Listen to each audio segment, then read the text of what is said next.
Stephen A. is calling LeBron a liar, which I have not seen him do a lot of. Like, that seems like an escalation. Stephen A. a liar on television. I don't think that's something he does all of the time. I think that is very strong as we continue to push the boundaries on these relationships, and as Stephen A. gets rewarded for all the things that he is, and as LeBron goes on McAfee and they create content between all of the shows and try to get integration between all of the shows, you get LeBron saying, yeah, sure, Stephen A. wants to sit this out. He says he didn't want to talk about it. Sure. And then he puts him in tighty-whities eating ice cream, enjoying that LeBron confronted him during a game. But the childishness in it, beyond I would have swung at him and he would have kicked my ass and all the nonsense that men do when they're being silly around the soap opera. What began as a media critique spiraled into one of the messiest feuds basketball has seen in years. And this wasn't just two men going back and forth. No, it was father versus critic, legacy versus opinion, basketball versus broadcast. LeBron clapped back without even raising his voice. Stephen A. refused to back down, no matter how wrong he got it. Other stars, including Charles Barkley, Michael Wilbon, and even the NBA commissioner, were forced to jump in. This drama exposed raw nerves, real emotion, and the power that comes when the court meets the camera. And buried inside this mess, a deeper story about media influence, fatherhood.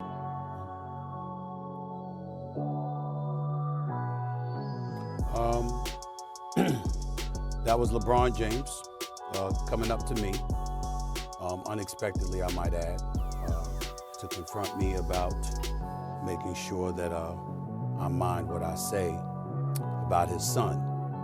Can't repeat the words because they ain't suited for FCC airwaves. That's what he was doing. You're talking too much about my son. You're doing too much. That's what LeBron said. And with that one sentence, the NBA's most powerful figure fired the first shot in a media war. That means he's fair game. Who got personal? LeBron. He's lying when he says that I attacked his son. When he came up to me courtside at the Lakers-Knicks game, he was lying then. He threw me off guard because he said, you can't be pooping on my son because we over FCC airways. You can't be doing that.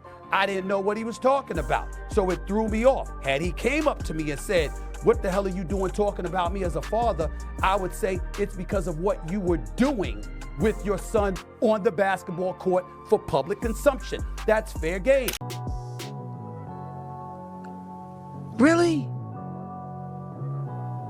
And everybody wants to look at it and LeBron has nothing to do with that.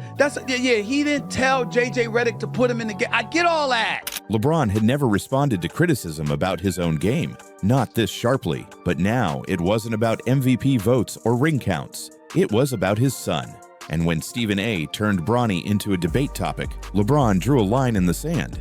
This wasn't about basketball anymore. It was about blood. And when Stephen A. turned Bronny into a debate topic, LeBron drew a line in the sand. This wasn't about basketball anymore. It was about blood. Stephen A., of course, didn't back down. He went live on First Take and defended his comments. But his tone changed. He wasn't laughing. He wasn't yelling. He was dead serious. You're the face of the league, he said, speaking directly to the camera. You know how this looks. You brought your son into this league. That means he's fair game. Who got personal? It's about fathers defending their children in the public eye. It's about how far people will go to protect their name and how far others will go to stay relevant. LeBron James may have drawn the first boundary, but Stephen A. Smith, he crossed every single one. We've seen apologies that weren't really apologies. We've seen viral jabs, personal insults, and even innocent stars like Caitlin Clark dragged into the storm. At this point, the feud isn't just personal, it's generational. And what happens when boundaries are crossed? So let's break down the 10 most jaw-dropping moments in this feud and find out why it may be far from over. When LeBron James walked over to Stephen A. Smith courtside at Crypto.com Arena, it wasn't a handshake. It wasn't friendly. It was personal. No cameras caught the audio. No mic picked up the moment. But the body language told the story. LeBron's face was stone cold. Stephen A. looked stunned. Shiny Agua Mike tweeted, "You do not come for Caitlin like that. Period." Brianna Stewart posted a photo of Clark hitting a deep three with the caption, "Media hype doesn't break records, skill does." Even Stephen A's own ESPN co-host Molly Karam awkwardly shifted in her seat the next morning on First Take and said, "Let's just not drag Caitlyn into this mess. She's earned her spotlight."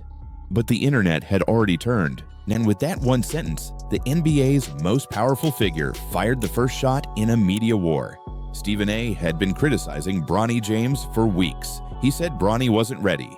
He questioned his stats at USC. He asked why someone averaging under 5 points per game was suddenly a top NBA prospect. The message was simple. Bronny didn't earn this. He got here because of his father, and that cut deep. "I misspoke," he said the next day on First Take. "That's on me." The Olympics. I remember people were blowing up my phone since the first segment of the show when I talked about him at the memorial service, okay? I didn't mean to say he wasn't in the building. I was told he was in the building. You understand? But we saw a whole bunch of players out there. We didn't see him. Why? I'll let him answer that one day, if he so chooses. I think I was so upset when LeBron James wasn't at Dwayne Wade's Hall of Fame induction ceremony. I still can't believe that wasn't a big enough story. It's supposed to be your brother. Now I understand. Bronny James, just a few months ago, had the heart ailment, collapsed at USC, rushed to the hospital. Thank God he's okay. And I understand LeBron James spending time with family. Was a media meltdown, a generational icon versus a media juggernaut, both too proud to back down, both backed into a corner with millions watching. And the scariest part? Neither of them is done yet. So what started as a courtside exchange has now turned into something much bigger. This isn't just a story about a player and a commentator. It's about the shifting power dynamics of sports media. It's to be a reincarnation of Chris Rock and Will Smith. And let me state for the record that while we bring up that, let me assure you it wouldn't have gone down like that. I would have gotten my ass kicked. Because had that man put his hands on me, I would have immediately swung on him. Immediately. LeBron, meanwhile, kept quiet, at least in interviews. But on Instagram, that's where he landed the knockout blow. Which leads obviously to you and Stephen A. Hey, legit, that feels like a moment that had been brewing for a long time. He's like on a Taylor Swift tour run right now. Oh, yeah. When one of the greatest players in NBA history locks horns with the loudest voice in sports media, you know it won't stay quiet for long.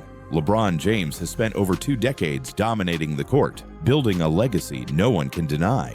Stephen A tried to clarify days later, saying he meant media narratives, not the players. But the damage was done. He had alienated NBA fans, WNBA fans, and even his own colleagues. And still, no apology. This wasn't just a feud anymore. It was a media meltdown, a generational icon versus a media juggernaut, both too proud to back down. Boom. Explosion. The backlash was instant. ESPN hosts started distancing themselves. Former WNBA players came to Clark's defense. Fans were furious.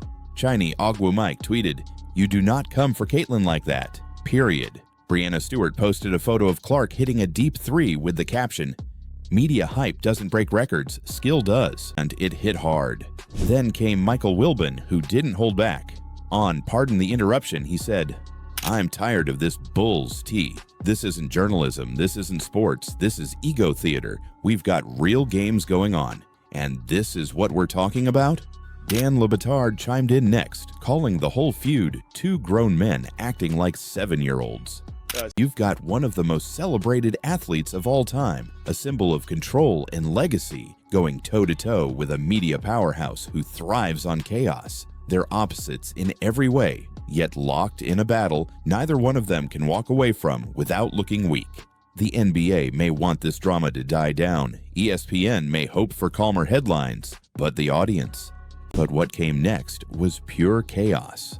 In a late-night radio segment, Stephen A made the mistake of dragging Caitlyn Clark into the conversation. He said, "If you think Bronny's rise is all about LeBron's name, you better be asking questions about Caitlyn Clark too. That media machine is just as powerful." Boom. Explosion. The backlash was instant. Stephen A hasn't said his last word, LeBron hasn't made his final move, and the next chapter, it might be even louder than the last. So the only real question left is, Who's going to blink first?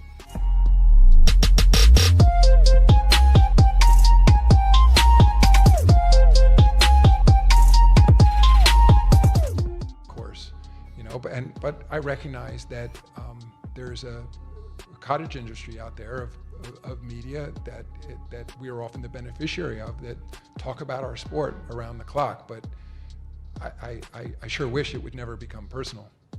That was a warning shot, a subtle message that the league was watching. LeBron posted a clip of Stephen A. boxing in a gym, flailing arms, awkward footwork, everything. Clean up that cut, raise him up. Yeah, make it more free. Yeah, push.